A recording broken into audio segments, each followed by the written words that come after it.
दोस्तों, क्या आप जानते हैं कि दिन में कौन सा वो टाइम है जब आपको हार्ट अटैक होने का जो खतरा है वो सबसे ज़्यादा होता है। आई एम श्योर कि अगर आपने कभी नोटिस किया होगा तो आपने देखा होगा कि हार्ट अटैक अक्सर जो हम लोगों को होते हैं वो होते हैं सुबह सवेरे के नंबर में। स्पेशली सुबह 6 बजे से लेके और 12 बजे तक का जो टाइम होता है, इस दौरान हार्ट अटैक होने के जो चांसेस होते हैं वो सबसे ज़्यादा होते हैं। 2010 में हार्वर्ड में एक स्टडी हुई थी जिसमें यह पाया गया कि सुबह 6 बजे से लेके 12 बजे तक का जो टाइम है, इस दौरान आपके अंदर हार्ट अटैक होने का जो रिस्क है वो करीब 40% तक ज़्यादा होता है।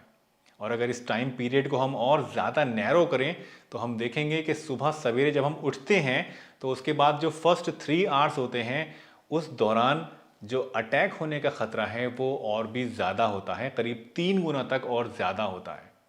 बट ऐसा क्यों होता है? क्यों ज़्यादातर हार्ट अटैक सुबह सवेरे के नंबर में आते हैं?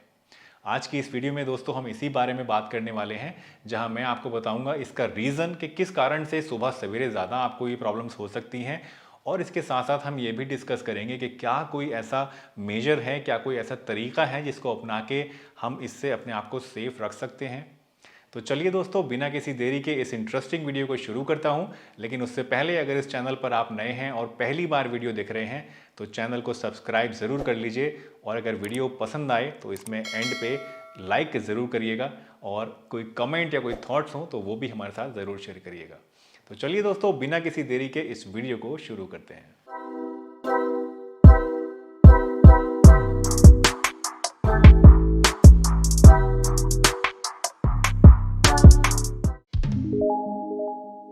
दोस्तों, हमारे कार्डियोवैस्कुलर सिस्टम का जो फंक्शनिंग होती है वो डेली रिदम के हिसाब से बदलती रहती है।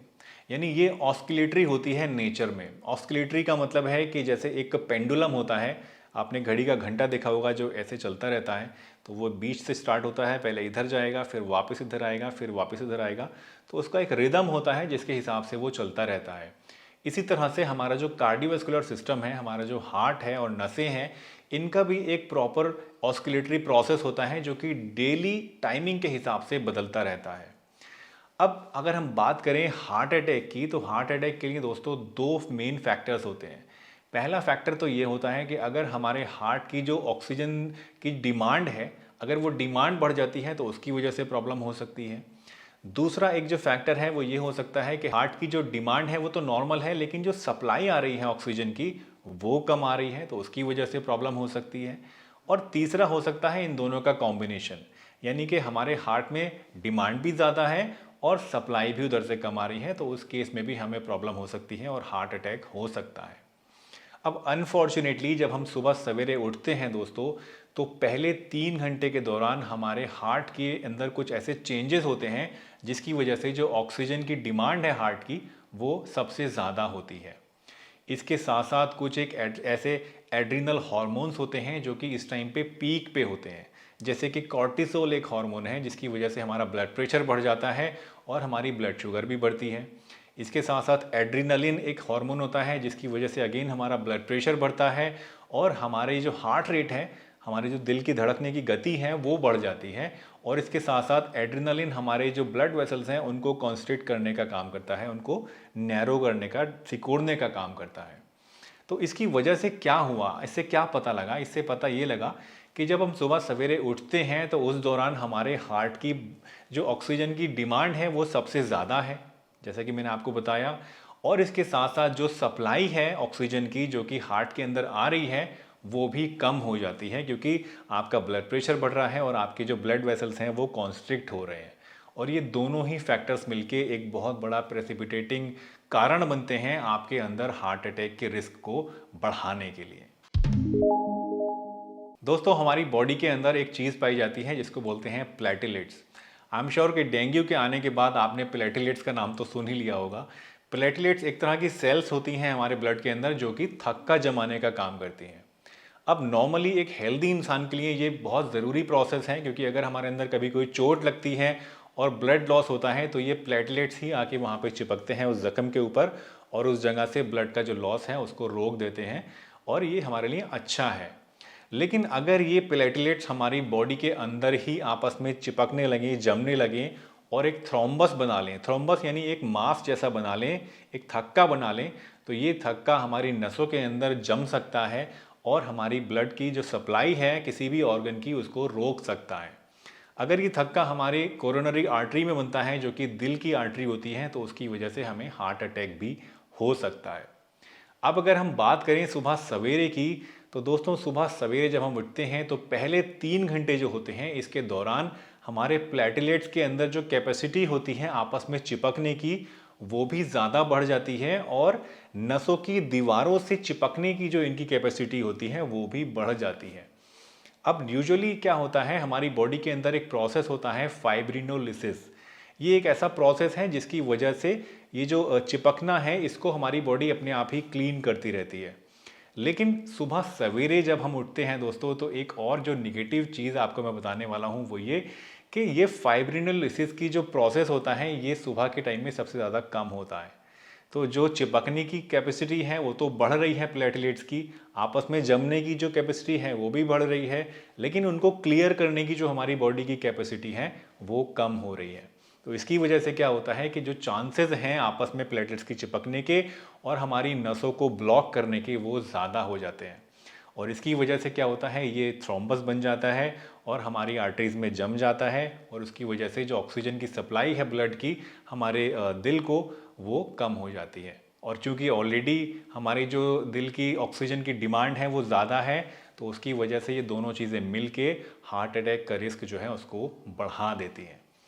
अब अगर हम बात करें एक नॉर्मल हेल्दी इंसान की, तो उसके अंदर ये चीज़ें इतनी ज़्यादा सिग्निफिकेंट नहीं होती हैं और उसको पता भी नहीं चलता कि ये क्या क्या उसके अंदर हो रहा है, ये अपने आप ही होती भी हैं चीज़ें और फिर ठीक भी हो जाती हैं। अगर आपकी आर्टरीज़ के अंदर कोई प्लैक फॉर्मेशन हुआ है ऑलरेडी, अगर आपकी जो आर्टरीज़ हैं वो सख्त हो रही हैं, अगर आप स्मोकिंग ज़्यादा करते हैं, अगर आपका कोलेस्ट्रॉल ज़्यादा बढ़ा हुआ है, या अगर आपके अंदर कोई स्टेंट डला हुआ है, या आपको कोई और प्रॉब्लम है जो कि आपके हार्ट से रिलेटेड है, तो उस केस में आपके अंदर रिस्क बहुत ज़्यादा बढ़ जाता है और ऐसे लोगों के अंदर ही असल प्रॉब्लम्स फेस करनी पड़ती हैं।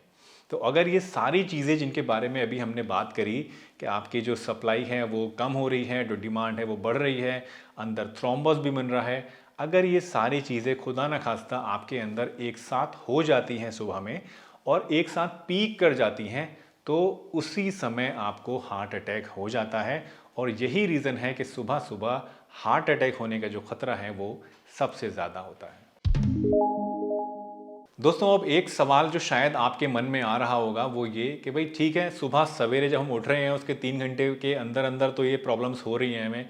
इसका रीज़न भी आपने बता दिया, बट कुछ लोगों के अंदर तो सोते सोते भी हार्ट अटैक हो जाते हैं। कई बार तो सोते सोते ही इंसान को हार्ट अटैक आ जाता है, उसे पता ही नहीं चलता और डेथ हो जाती है, या फिर कभी कभी सोते सोते सीने में दर्द होता है और बंदा उठ जाता है और पता लगता है कि उसको हार्ट अटैक हो रहा था। तो सोते सोते हार्ट अटैक क्यों होता है? देखिए, अगर हम बात करें स्लीप के टाइम पे आपको हार्ट अटैक होने की, तो सबसे ज़्यादा जो रिस्क आपको होता है सोते समय हार्ट अटैक होने का, वो होता है late part of the night में।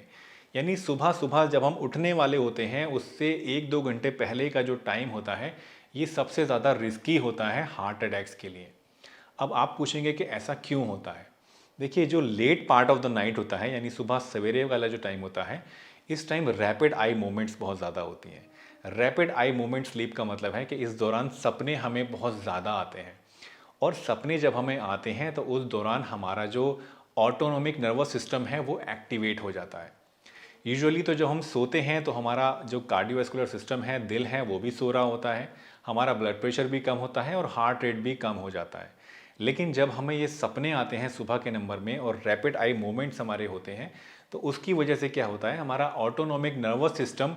हमारी बॉडी को ऐसा फील कराता है जैसे हम एक्चुअल में वो चीज़ कर रहे हैं।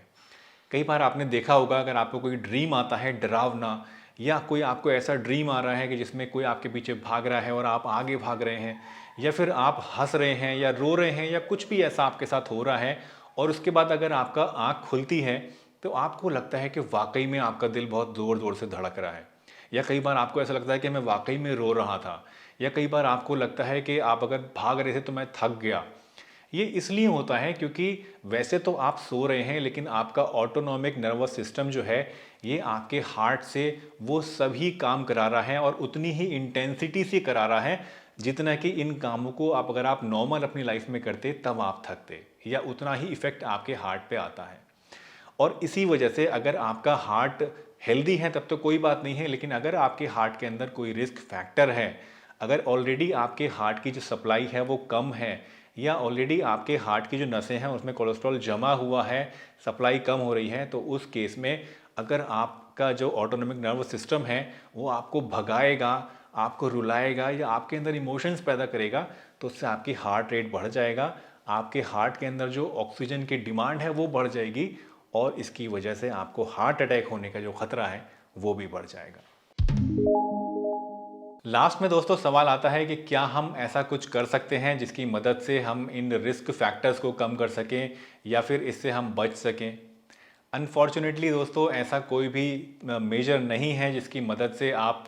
इन फैक्टर्स को रोक सकें या कम कर सकें, क्योंकि ये जितने भी फैक्टर्स हैं ये नेचुरली बायोलॉजिकल क्लॉक है एक तरह की हमारे हार्ट की, जिसको उसे फॉलो करना ही करना है। All we can do is कि हम अपने आप को ज़्यादा हेल्दी बनाएं, all we can do is कि हम अपने हार्ट का ज़्यादा ध्यान रखें, अपना ब्लड प्रेशर मेंटेन रखें, अपने कोलेस्ट्रॉल को कंट्रोल में रखें, स्मोकिंग ना करें, अल्कोहल को मॉडरेशन में लें, स्ट्रेस से बचें, और ओवरऑल आपकी कार्डियोवैस्कुलर हेल्थ के लिए जितनी भी अच्छी लाइफस्टाइल चेंजेस हैं उनको आप अडॉप्ट करें, जिसकी मदद से आपका हार्ट जो है वो हेल्दी रह सके। अगर आपका हार्ट हेल्दी रहेगा और उसके अंदर कोई रिस्क फैक्टर्स नहीं होंगे तो ही इन चीज़ों से आप बच सकते हैं। अदरवाइज़ ये जो रिस्क मैंने आज आपको बताए हैं ये आपके अंदर कम किसी भी सूरत में नहीं होंगे, क्योंकि ये एक नेचुरल फिनोमेना है जो कि कुदरत ने हमारे अंदर बनाया है।